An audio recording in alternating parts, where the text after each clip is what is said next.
منتخب اليمن الشقيق حول هذه النتيجة. تفضل يا محمود.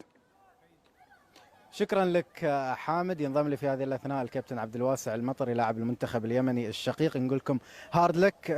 خسارة توقف رصيدكم عند الثلاث نقاط. كيف شفت مجريات مباراة اليوم؟ كيف أيضا تشوف حظوظكم في الصعود من هذه المجموعة؟ أولا بسم الله الرحمن الرحيم، نبارك للمنتخب الإماراتي وهارد لك منتخبنا.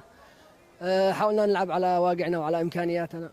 بالغنا في التراجع في الشوط الأول، لكن يعتبر هذا الأصح. أما بالنسبة لحظوظنا ما زالت الحظوظ قائمة. 3 مباريات نقدر نقاتل فيها إلى آخر رمق، وإن شاء الله نرجع في مباراة الإياب بنتيجة إيجابية. هذه تعتبر أعتقد مباراتنا الودية بحكم في عناصر صغار في السن، وإن شاء الله من خلالها نكون قد استفدنا ونعالج الأخطاء بإذن الله. في الجانب الآخر المنتخب البحريني انتصر ووصل ل6 نقاط، واليوم منتخبنا الإماراتي ب9 نقاط وأنتم ب3 نقاط. الوضع هذا ما يصعب مهمتكم في ال3 مباريات القادمة؟ والله أعتقد المباراة القادمة لنا هي اللي بتحدد المصير. إذا كانت نتيجة إيجابية نقدر نقاتل إلى آخر رمق إن شاء الله. يعني ممكن المباراة القادمة نشوفكم بأسلوب هجومي أكثر؟ أكيد طبيعي في أرضنا، وبتكون جراء أكثر إن شاء الله. وخلاص اللاعبين دخلوا أجواء البطولة بحكم أنهم لاعبين مباراة ودية. متفائلين بخير إن شاء الله في المباراة الجاية بإذن الله. بالتوفيق إن شاء الله. يعطيك العافية. هذا الكابتن عبد الواسع المطري لاعب المنتخب. ردود أفعال اللاعبين من أرضية الملعب مع الزميل محمود الحوسني. محمود تفضل. شكرا لك حامد. إذا ولله الحمد انتصار جديد لمنتخبنا يضعه في صدارة المجموعة ب9 نقاط.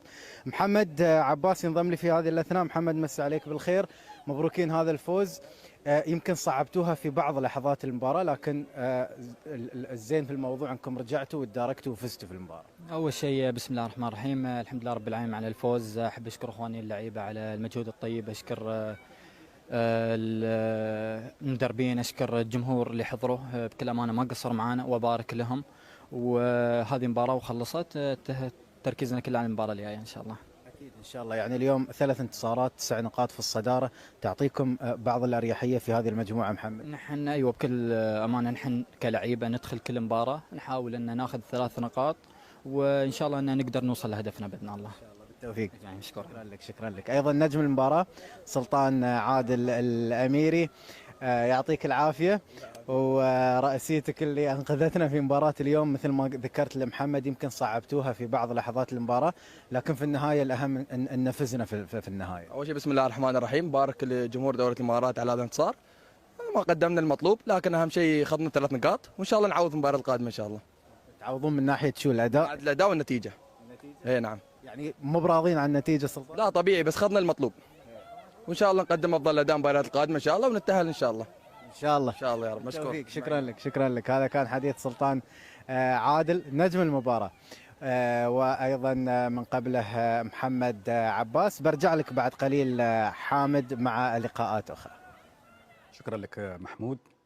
تكلم نفس أبو حد. ايه ترى أذكر أنا. ايه تتذكر لا؟ اي نعم.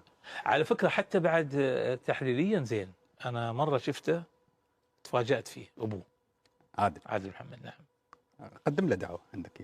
لا أنا شو قصدك يعني؟ أنا مو مخول أقدم دعوة، لكن على الأقل من وجهة نظري الخاصة على الأقل.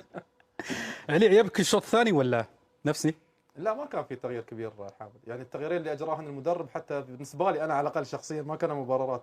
انك تسحب خالد العطاس وترجع مره ثانيه بدر كقلب دفاع، ثم تدفع بعبد الله ادريس اللي ما قاعد يشارك مع النادي بشكل مستمر، وتسبب اليوم في هدف انه يدخل علينا. فعلشان كذي انا اقول لك يعني تغييرات يعني ما كان لها مبرر فني، خليني اقول، لان الشغل في عمليه الاستحواذ ما كان مطلوب اكثر من المدافعين كثر ما هو كان مطلوب من لعيبه الوسط. ان يكون يعني اوكي استبدال عباس